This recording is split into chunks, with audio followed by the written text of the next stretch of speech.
വിദ്യാർത്ഥികൾക്ക് പഠിക്കുവാനുള്ള അവസരം ഒരുക്കി കൊടുക്കുന്ന ഒരു സംഘടനയാണ് ഈ സ്നേഹതീരം 97. ആ സംഘടനയും മലവേൽ വേലുത്തമ്പി സ്മാരക വായനശാലയും സംയുക്തമായി മലവേൽ DTPC ടൂറിസം കേന്ദ്രത്തിൽ വെച്ച് ഇത്തരം ഒരു പരിപാടി സംഘടിപ്പിക്കുകയാണ്.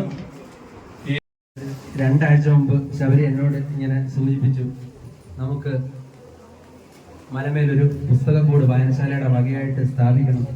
അതിനിപ്പം നിലവിൽ അത് ചെയ്യാൻ ഞങ്ങളുടെ ഒരു സഹപാഠി കൂട്ടായ്മയായ സ്നേഹതീരത്തിനെ ഈ ഒരു അവസരത്തിൽ അവസരത്തിൽ പറ്റും ഒന്ന് ചെയ്താൽ കൊള്ളാമെന്ന്. അങ്ങനെ ഞാനിത് ഞങ്ങളുടെ ഗ്രൂപ്പിൽ പറയുകയും അവർ തന്നെ അതിനുള്ള ഈ പുസ്തകക്കൂടിനുള്ള ആ ഒരു സംഭാവന തരികയും അങ്ങനെയാണ് ഒരു 7 ദിവസത്തെ ഇടവേളയിൽ ഇതിവിടെ നടന്നത്. 97ന്റെയും അതുപോലെ വേലുത്തമ്പി സ്മാരക വായനശാലയുടെയും ഐവിദാസ് അനുസ്മരണത്തിന്റെയും ഭാഗമായി ഇങ്ങനെ ഈ സായാഹ്നത്തിൽ സമ്പന്നമായ ഒരു സാംസ്കാരിക പരിപാടി സംഘടിപ്പിച്ചു എന്നുള്ളത് സത്യത്തിൽ ഇത് അർത്ഥവത്താണ്, അഭിനന്ദനാർഹമാണ്.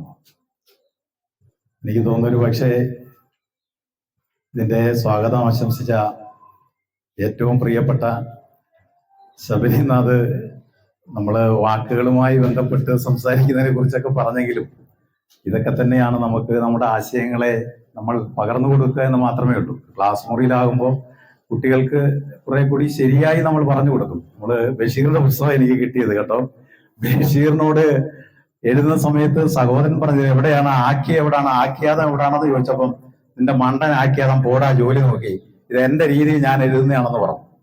അല്ലെ ലോകത്ത് ഒരു എഴുത്തുകാരന് ഒരു ആട് പ്രസവിക്കുന്നത് ഇട്ടും പാത്തുമ്മയുടെ ആട് പെറ്റും എന്ന് പറയാൻ ലോകത്ത് ഒരു എഴുത്തുകാരന് കഴിയില്ല.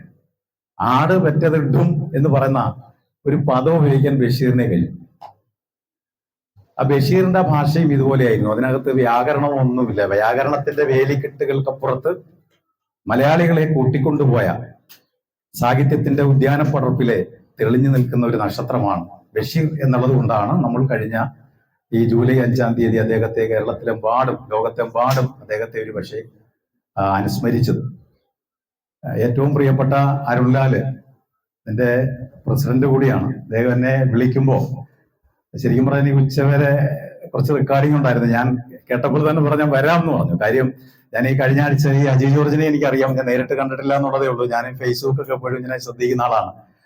അപ്പോ ഇവിടെ ഇങ്ങനെ ഒരു കൂട്ടായ്മയിൽ പങ്കെടുക്കുക, പ്രത്യേകിച്ച് എനിക്കറിയാം അരുൺലാലിന്റെ നേതൃത്വത്തിലൊക്കെ നടക്കുന്ന പരിപാടികളെ കുറിച്ചൊക്കെ അറിയാം. അപ്പൊ ഇങ്ങനെ വരുമ്പോ ഈ ഇങ്ങനെ ഒരു കൂടിച്ചേരൽ എന്ന് പറയുന്നത് ഒരുപക്ഷെ എന്റെ ജീവിത സായാഹ്നത്തിൽ എനിക്ക് ഓർത്തു വയ്ക്കാൻ കഴിയുന്ന ഏറ്റവും അനിർവചനീയവും അവാച്യവുമായ ഒരു ആനന്ദ വിശേഷത്തിന് സാധ്യതയുള്ള ഒരു നിമിഷമാണ്. ഒരിക്കലും മറക്കാൻ പറ്റില്ല. അതങ്ങനെ തന്നെയാണ്. ഞാൻ എൻ്റെ വാർദ്ധക്യത്തിൽ ഈ ദിവസത്തെ കുറിച്ച് ഞാൻ ഓർത്തുകൊണ്ടിരിക്കും ഇപ്പോഴേ. അങ്ങനെ ഓർക്കുന്നത് കൊണ്ട് വാർദ്ധക്യമാകുമ്പോഴും നമുക്ക് വേദനയില്ല എന്നുള്ളതാണ് ഏറ്റവും പരമപ്രധാനം. അപ്പൊ ശരിക്കും പറഞ്ഞാൽ കാളിദാസന്റെയും കുമാരനാശാന്റെയും സാഹിത്യകൃതികളിൽ പ്രകൃതി തെളിഞ്ഞു നിൽക്കുന്നത് പോലെ പ്രകൃതിയുടെ ഈ മടിത്തട്ടിൽ ഹൃദയനീടത്തിൽ ഒരു കിളിമുട്ട അടവച്ച് കവിതയായി നീ വിരിയിപ്പതും ജലഗണിക പോലവേ തരളമൻ വാഴ്വിനൊരു നളിനദലമായി താങ്ങായി നീ നിൽപ്പതും ഈ ഹൃദയനീടത്തിൽ ഈ ശരിക്കും പറഞ്ഞാൽ വേലുത്തമ്പി സ്മാരക വായനശാലയുടെ പ്രവർത്തകരുടെയും 97 പ്രവർത്തകരുടെയും ഹൃദയനീടത്തിലാണ്, ഹൃദയക്കൂട്ടിലാണ് ഈ പുസ്തകക്കൂട് രൂപം കൊണ്ടത്. ആ പുസ്തകക്കൂട്ടില് ധാരാളം കിളിമുട്ടകളുണ്ട്. അടവച്ച് കവിതയായി, കഥയായി, നോവലായി, ലേഖനമായി വിരിയിക്കാൻ നമുക്ക് കഴിയണം.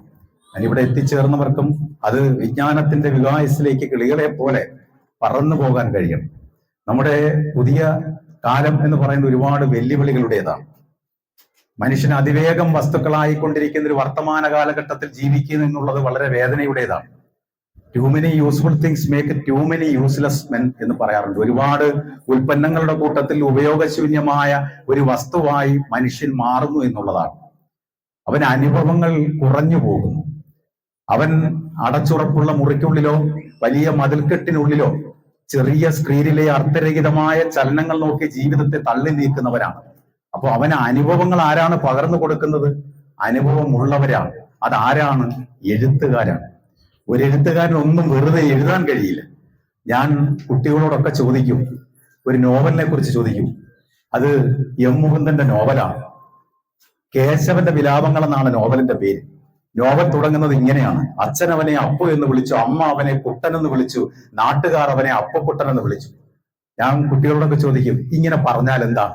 അപ്പൊ കുട്ടികളൊക്കെ വിചാരിക്കും ഇങ്ങനെയൊക്കെ ഭ്രാന്താണ്. പൊതുവെ അങ്ങനെ എഴുത്തുകാരെ കുറിച്ചൊക്കെ പറയുമല്ലോ.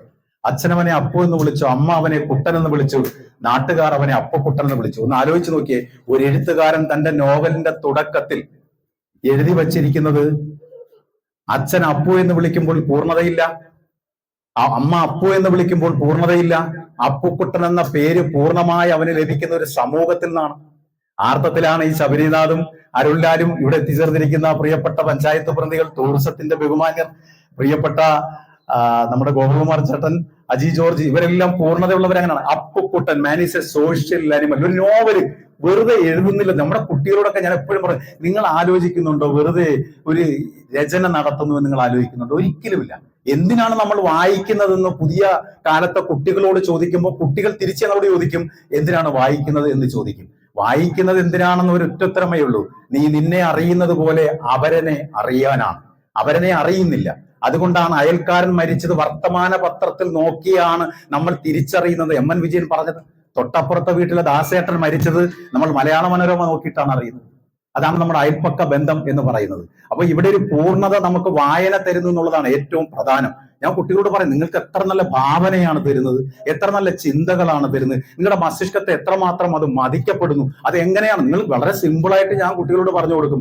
അതായത് നമുക്കിപ്പം ഒരു കവിത കിട്ടി, വെൺചന്ദ്രലേഖയൊരു അപ്സര സ്ത്രീ, വെൺചന്ദ്രലേഖയൊരപ്സര സ്ത്രീ വിപ്രലംബ ശൃംഗാര നൃത്തമാടാൻ വരും അപ്സര സ്ത്രീ, അപ്സര സ്ത്രീ. എത്ര നല്ല ഭാവനയാണ്. അത് കുട്ടിക്ക് അത് കിട്ടും. കനകച്ചിലങ്ക കിലുങ്ങി കിലുങ്ങി കാഞ്ചന കാഞ്ചി കുലുങ്ങി കുലുങ്ങി കടമിഴി കോണുകൾ സ്വപ്നമായി. ഭാവനയാണ് അല്ലെ? രാത്തിങ്കൾ പൂത്താരി ചാർത്തി എന്ന് പറയുന്ന ഗിരീഷ് പുത്തഞ്ചേരിയുടെ വരി എന്തൊരു നല്ല ഭാവനയാണ്. നിന്റെ കാവടിയാടും ഈ കന്തടവും അല്ലെ, പിന്നെ കവിളണ കസ്തൂരി ചോരും ഈ കവിളണയും, പിന്നെ മാറിലെ പിന്നെ മാലേയ, പിന്നെ മധുചന്ദ്രൻ, അതെല്ലാം കുട്ടിയോട് പറയാം, അതെല്ലാം ഋതമാണ്, താളമാണ്. അനുപ്രാസത്തിൽ തുടങ്ങിയ അനുപ്രാസം നമ്മൾ അതുകൊണ്ട് ചങ്ങമ്പുഴ ഇഷ്ടപ്പെടും. നമ്മുടെ കുട്ടികൾക്ക് ഇങ്ങനെ പറഞ്ഞു കൊടുക്കണം. ഞാൻ നിങ്ങളോട് പറയുന്നത് നിങ്ങളെ ബോധ്യപ്പെടുത്താനല്ല, നമുക്ക് നമ്മുടെ കുട്ടികളെ ബോധ്യപ്പെടുത്താനാണ്. ഞാൻ കവിത ചൊല്ലുമ്പോൾ കുട്ടികൾ ചോദിക്കും, സാർ ഇത് എങ്ങനെയാണ് പറ്റുന്നത്?